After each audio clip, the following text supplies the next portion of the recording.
Techno update. Subscribe now.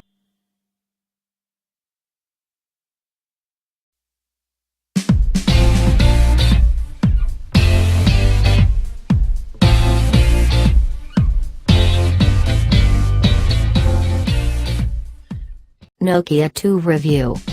Design. Weighing in at 163 grams and measuring 9.3 millimeters thick, it has the heft and solidity of a phone, going for 2 to 3 times the price. An aluminium frame ensures minimal flexing, but the truly classic Nokia Touch here is a removable plastic back that feels neither cheap nor nasty. It grants access to the SIM and microSD slots, but not to a removable battery. That really isn't an issue, as I'll go on to explain later. Screen. I can't really fault the Nokia 2's display.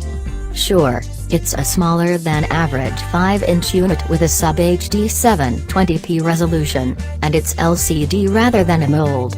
But for this phone's low price, it provides more than adequate color accuracy, sharpness and viewing angles, doubtless thanks to the use of an LTPS IPS panel. Meanwhile, that 720p resolution is just fine given the compact size of the display, packing in a perfectly respectable 294p. Performance. At the heart of this chunky performance is an underpowered Snapdragon 212 processor and, critically, just 1 GB of RAM. We've said it before, but 2 GB is the bare minimum you'd want for a decent Android experience.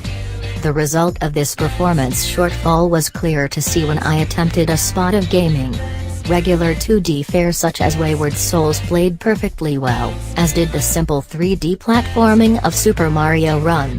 However, fast-paced online FPS Guns of Boom was borderline unplayable, and this is one of the better optimized 3D games on the Google Play Store.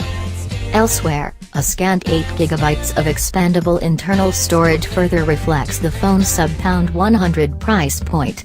Just like the RAM allotment, this is arguably below the acceptable threshold for an Android phone as we move deeper into 2018, especially with the Android OS itself taking up more than half of that 8 GB. Software. This isn't the very latest version of Android, however.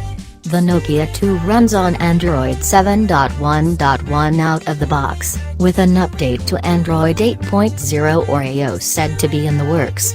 Still, the basics are all present and accounted for. You get the kind of pure Android experience you don't often find outside of a Pixel device, with a heavy reliance on Google's own fine suite of apps and absolutely no duplicates. Camera.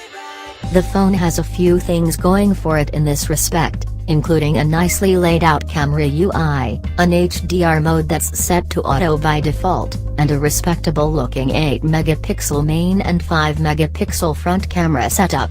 These aren't attributes you'd necessarily associate with bargain basement phones. Battery life.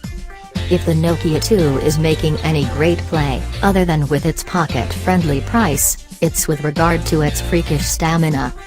The phone's 4100 mAh battery would be noteworthily big in a power-hungry flagship phone. Here, on a phone with a tiny screen and a puny processor, it almost feels like overkill.